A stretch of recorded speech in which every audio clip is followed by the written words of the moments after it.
안녕하세요. 첫집 연구소입니다. 6월 27일 초강력 대출 규제 이후로 여전히 지금이라도 집을 사야 할지 갈아타기를 해야 할지 고민되시는 분들이 많이 계실 것 같아요. 규제 전후로 서울 수도권 아파트 거래에 어떤 변화가 있었는지 실제 서울에서 거래된 실거래 내역을 비교해 보려고 합니다. 아직도 내 집 마련 갈피를 못 잡고 계신 분들이 계시다면 이번 영상으로 조금은 힌트를 얻어가실 수 있으리라고 생각돼요. 여러 뉴스에서 아파트 거래량이 급감했다는 이야기가 워낙 많이 나오고 있어서 어느 정도 직감하실 것 같은데요. 서울 아파트의 월별 거래량이 실제로 얼마나 줄었는지 수치로 확인해 보려고 해요. 작년 12월에 계엄 이슈가 있었던 이후로 조금 거래가 잠잠하다가 올해 2월이었죠. 오세훈 시장이 토어제를 해제하면서 서울 아파트 매매 거래에 불이 붙었어요. 34일 만에 다시 토어제 해제를 취소하고 오히려 토어제 지역을 확대했습니다. 하지만 상승 분위기가 쉽게 가라앉지 않고 4월부터 6월까지 또 거래량이 대폭 증가했습니다. 이재명 대통령 취임 전에 규제에 대비해서 움직이려 했던 수요들도 있었던 것 같고요. 그러다가 6월 27일 규제가 나오면서 7월, 8월 거래량이 급감했어요. 8월은 상대적으로 거래가 많았던 6월에 비해 2달 만에 거래가 거의 5분의 1 토막이 나버렸습니다. 원래 7, 8월은 휴가철이기도 하고 일반적으로 거래가 적은 시기이긴 하지만 어쨌든 거래량이 급감한 것은 사실입니다.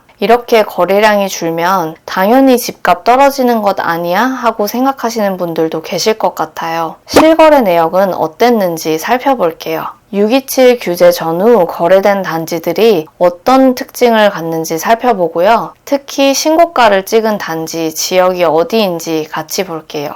일반 거래가 아닌 신고가에 주목한 이유는 시장의 수요자들이 받아들일 수 있는 한계 가격을 파악할 수 있기 때문이에요. 사람들이 선호하는 단지의 경우 신고가를 수요자들이 꾸준히 받아들이는 경향이 있죠. 신고가가 어느 지역에서 나오고 있는지를 보면 상승 흐름이 어디까지 왔는지를 비교적 쉽게 파악할 수 있습니다. 반면 신고가가 늦게 나오는 지역은 그만큼 선호도가 떨어지는 곳이라는 이야기이기도 하고요. 서울 많이 올랐다는 이야기 많이 하시지만 여전히 전고점도 회복 못한 지역과 단지들이 수두룩하거든요. 6.27 규제 직전에 어떤 지역들에서 신고가가 나오고 있었는지 대략적으로 같이 살펴볼게요. 부동산 실거래가 현황이라는 사이트에서 단지, 건물 현황으로 월별 거래된 단지들을 훑어봤고요. 또 아실 사이트에서 어떤 평형이 얼마에 거래됐는지를 함께 크로스 체크 해봤습니다. 관심 있는 분들은 느끼셨겠지만 지난 6월 서울 주요 지역, 강남 3구, 용산, 마포, 성동, 강동, 동작, 또 경기도 주요 지역인 과천과 분당 지역에서는 신고가 흐름이 계속 나오고 있었고요. 그 이하 지역에서도 저가 매물들이 차차 소진되는 흐름이 있었습니다. 6월 들어 특이할 만한 것은 평소에 거래가 많지 않았던 세대수가 적은 강남의 단지들도 꽤 거래가 이루어졌다는 점이에요. 예시를 들어볼게요. 역삼동에 있는 150세대 미만의 단지인 대림 역삼 같은 곳도 신고가를 갱신하고 있었거든요. 여의도 브라이튼이나 성수의 트리마제 등 핵심지 주상복합들까지 거래가 꽤 많이 있었죠. 강남 핵심 대장주 아파트들이 너무 오르고 또 매물도 잘 나오지 않았거든요. 그래서 이런 아파트들로 눈을 돌린 것 아닌가 생각됩니다. 강남 3구가 아닌 마포, 성동, 강동 등에서도 신고가 흐름이 이어지고 있었고요. 각 구 내에서도 상대적인 가성비 주거지로 느껴지는 단지들의 거래가 많이 이루어졌어요.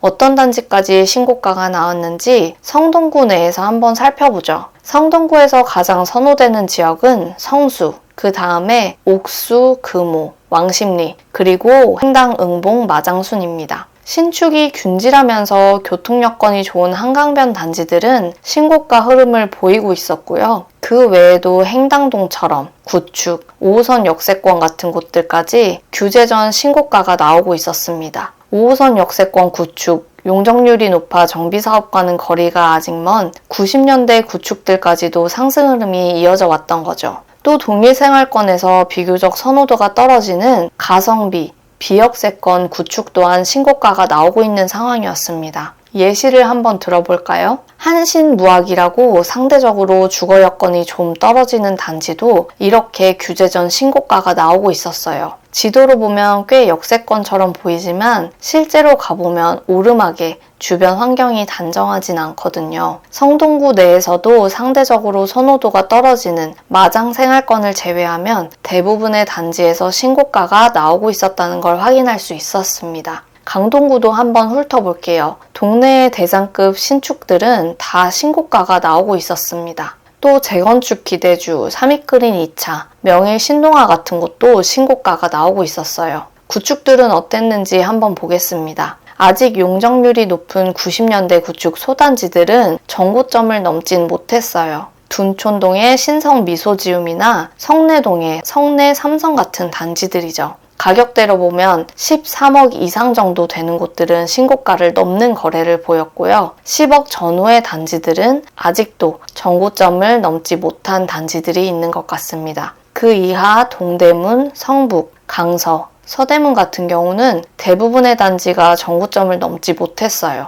분당이나 과천 같은 경기도 핵심 지역은 6.27 이전에도 계속 신고가를 갱신하고 있는 상태였고요. 주요 지역 서울과 붙어있는 광명, 하남, 성남 같은 수도권 인기 지역도 신고가는 나오지 않았지만 매물이 소진되며 호가를 차차 높이고 있던 차였습니다. 그럼 규제 후에는 어떤 변화가 있었을지 궁금하시죠? 6.27 규제가 실제로 시장에 먹혀 들어갔는지가 제일 궁금하실 것 같아요. 이제 규제 후 2달 정도 지났으니 어떤 방향으로 흘러가고 있는지 살펴볼 수 있을 것 같은데요. 6.27 규제 이후의 실거래 현황을 같이 살펴보고 유의미한 거래 내역들을 정리해 볼게요. 우선 서울시장의 바로미터라고 할 수 있는 잠실 지역부터 살펴보겠습니다. 잠실은 워낙 세대수가 많기 때문에 거래량이 많을 수밖에 없는 구조이고요. 옥수, 금호, 마포, 고덕 등 2급지 주요 단지들을 매도하고 움직이는 실거주 수요가 많았던 곳입니다. 하지만 대출 규제로 인해 주담대 상한선이 6억으로 정해지면서 타격을 가장 많이 입은 지역이기도 해요. 6월에 잠실 엘스의 거래량은 38건이었는데요. 7월 들어 12건, 8월 들어서는 1건입니다.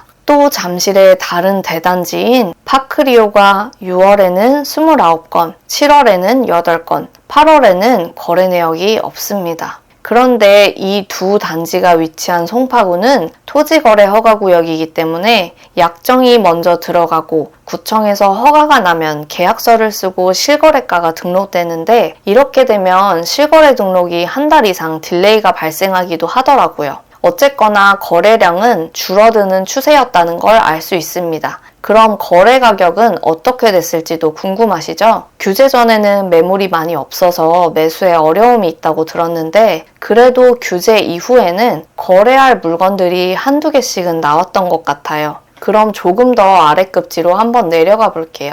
뒷구정동이라고 불리는 성동구의 옥수동입니다. 옥수동의 최신축 대장인 이편한 세상 옥수파크힐스가 8월에 직전 최고가 같은 가격으로 25억 2천으로 거래가 되었어요. 가격이 빠지진 않았죠. 또 다른 서울의 핵심 지역인 마포의 마포레미안 푸르지오 살펴보겠습니다. 24평 직전 신고가가 6월에 20억 5천이었고요. 3단지가 역에서 멀어서 선호도가 단지 내에서는 좀 떨어지는 편인데 이렇게 신고가를 찍었다는 것은 매물이 많지 않았을 가능성도 있어 보입니다. 그리고 규제 이후 8월에 4단지, 여기는 역에서 가까워서 선호하는 단지고요. 20억 5천에 거래가 됐고 또 같은 날 3단지도 20억 4천에 거의 신고가 가까운 금액으로 계약이 됐어요. 마포, 성동 같은 곳들은 6월까지 정말 매섭게 달렸기 때문에 7, 8월 한 템포 쉬어간 것으로 보이는데요. 기존에 자본금이 적은 고소득자들이 LTV 70%로 살 수 있었던 지역이라 의미가 있었는데 대출 규제로 대출 가능한 액수가 확 줄어들다 보니 매매가가 오르는 폭은 확실히 작아진 느낌입니다. 그래도 어쨌든 하락 거래가 일어나지 않고 있다는 부분을 염두에 둬야 할 것 같아요.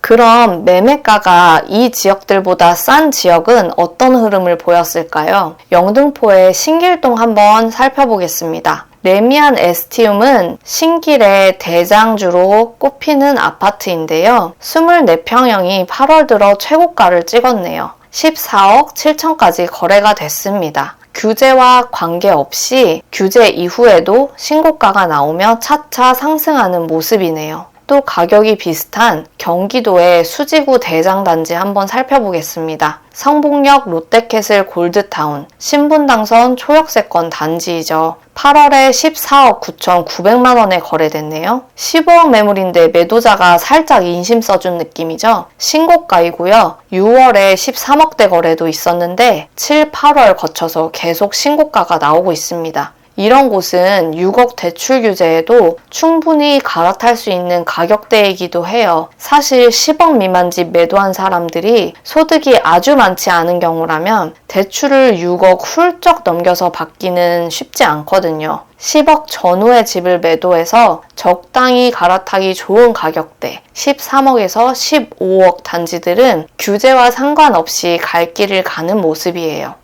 8에서 10억대 매매가 지역들은 실거래가 어떻게 변했는지 보겠습니다. 구성남의 대장, 산성역 포레스트가 같이 보죠. 아직 정고점을 회복하진 못했는데 그래도 거래가 꾸준히 되고 있고요. 호가 조정이 약간은 있어 보이긴 합니다. 관악구의 관악 푸르지오의 경우 8억대 단지인데요. 6월부터 현재까지 호가는 비슷합니다. 얼마 전에 물건 보러 오시라고 연락을 받았었는데요. 예전에 비해서는 손님이 조금 뜸해진 상황이긴 하지만 거래할 사람들은 계속 거래를 하고 있는 듯 합니다. 좀 더 서쪽으로 가서 강서구 마곡에 있는 마곡 수명산 파크 4단지도 24평형이 드디어 정고점을 회복해서 8월에 9억 4천에 실거래가 됐어요. 정고점을 회복하는데 4년을 꽉 채웠네요. 랜드마크 단지가 아닌 비역세권 준신축 단지도 이렇게 실거래가액이 높아지고 있는 상황입니다. 대략적으로 서울 주요 지역들 살펴봤습니다. 정리해보자면 15억 이상의 고가 아파트들은 비교적 실거래가 상승폭이 줄어들었다. 규제 전에는 호가가 2, 3억씩 뛰는 모습이었다면 지금은 최근 실거래 신고가와 비슷한 가격대에서 보합 거래가 이루어지고 있습니다. 하지만 일부 대장단지들은 신고가를 계속 시험하고 있죠. 규제 직전에 불이 많이 붙었던 지역들이 매수 대기자는 많은 대비에 매물이 없어서 거래가 어려웠던 것을 생각해보면 규제 이후에는 매매가 조금은 수월해진 듯하고 가격 조정도 크진 않지만 아주 불가능한 상태는 아닌 것 같아요. 13억에서 15억 미만 단지들은 대출 규제에 큰 영향 없이 신고가 갱신하고 있습니다. 10에서 13억 단지들, 아직 신고가 갱신하지 않은 곳 꽤 있지만 규제 전과 비교시 호가의 변화는 크지 않습니다. 10억 미만 단지들, 상승폭 작고 보합 중이지만 거래가 계속되면서 저가 매물들은 조금씩 없어지는 것 같아요. 사람들이 이제 6억 대출 규제에 슬슬 적응하고 있는 시간이라고 보여집니다. 저도 다음 갈아타기 때는 어떻게 대출 부족분을 메울 수 있을까 고민해보게 되더라고요. 나름의 방법을 찾는 분들 저처럼 계속 있을 것 같고요. 하지만 토어제 지역의 경우 원체도 매물이 많지 않고요. 그 아래 급지들도 갈아타기 계획이 보류되며 매물을 걷어들이는 곳들도 있는 듯 합니다. 어쨌든 대출 규제로 다리를 많이 찢을 수는 없는 상황이기 때문에 거래되는 금액대가 이전보다는 조금 더 촘촘해지며 틈새 시장이 메워지고 있는 상황으로 보입니다. 이 영상 보시는 분들이 가장 궁금해하는 부분이 바로 앞으로의 집값 전망일 것 같아요. 지금 움직이는 게 맞나 하는 그런 고민들 모두 하고 계실 것 같습니다. 지금 상황에서 가장 우려되는 부분은요, 바로 전월세 시장의 불안정함입니다. 서울과 수도권의 공급 물량이 내년부터 역대급으로 급감하는 것은 모두 잘 알고 계시리라고 생각해요. 공급 물량은 전월세 가격을 안정시키는 역할도 하지만 핵심 지역의 공급 물량 같은 경우는 수요를 지연시키는 역할도 하거든요. 청약 로또 다들 당첨되고 싶어 하시잖아요. 저도 몇 년 전에 둔촌주공 청약을 위해 집 사는 걸 더 미룰까 하는 생각을 많이 했었거든요. 지금은 강남의 몇 개 단지를 제외하면 기대되는 청약이 없는 상황이에요. 사실 이런 지역은 너무 비싸서 엄두 내기도 힘들죠. 적어도 수도권 허리 정도 지역에 원활하게 공급이 이루어져야만 수요 분산이 있을 것 같은데 공급을 기대하기도 어려운 상황이고요. 3기 신도시 이야기가 계속 나오고는 있지만 아직 구체적인 공급 계획이 나오지 않은 상태이고 별로 뾰족한 수가 있을 것 같지도 않다는 게 문제죠. 또 세금 정책과 대출 규제의 방향이 여전히 똘똘한 한 채를 가리키고 있고 조건부 전세대출 같은 것을 막으면서 임대 물량 공급이 더욱 급감할 전망입니다. 안 그래도 시장에 투자자가 많지 않아서 임대 물건이 잘 나오지 않았는데 627 대책이 이런 경향을 더 강화할 것 같아요. 22년도 말 혹시 기억하시나요? 당시에 역전세가 크게 이슈가 됐었는데요. 갑자기 금리가 튀면서 서울 주요 지역도 전세가가 1에서 2억 이상 빠진 적이 있었어요. 세입자 입장에서는 22년 말부터 23년 초까지 비교적 싼 전세로 계약을 할 수 있었다는 이야기인데요. 임차인이 갱신 청구권까지 쓰면 최대 4년까지 거주가 가능하잖아요. 그 말은 26년에서 27년도에 전세 만기가 도래하는 임차인들이 많아진다는 거겠죠. 그 분들은 다시 임대로 거주하실 수도 있고 공급 절벽을 의식해서 시장에 새로운 수요자가 될 가능성도 있는 분들이에요. 그분들이 또 수요자로 전환되는 시기에 현재 전세가율이 높은 지역들은 집값이 또 한 번 요동칠 수 있지 않을까 하는 생각도 듭니다. 대출 규제가 있는 한은 큰 폭으로 많은 거래량을 발생하며 집값이 오르기는 쉽지 않아 보이긴 해요. 하지만 6억 대출 규제에 크게 영향받지 않는 가격대의 지역들은 제 갈 길 가리라고 보여집니다. 무주택자분들이라면 향후 주거 문제에 대해서 반드시 계획이 필요하다고 생각됩니다. 내 집 마련하지 않으면 임대료 상승이 불보듯 뻔하잖아요. 내 집 마련을 미룬다면 더 외곽으로 밀려나거나 월세를 더 내거나 전세금을 올려주거나 하겠죠. 1주택자분들도 원래 갈아타려던 계획이 있으셨던 분들은 만약 계획이 실현 가능한 상태라면 오히려 상급지 집값이 조금이라도 주춤하고 매물이 있을 때 갈아타시는 게 낫지 않나 하는 생각이 듭니다. 지금 상급지로 갈수록 매물이 급감하는 게 문제거든요. 특히 강남 3구, 용산 같은 토어제 지역은 실거주 위주로 시장이 재편되고 있어 갈아타기 난이도가 매우 높아진 상황입니다. 오늘도 시청해주셔서 감사합니다. 다음에 더 알찬 정보로 찾아뵙겠습니다.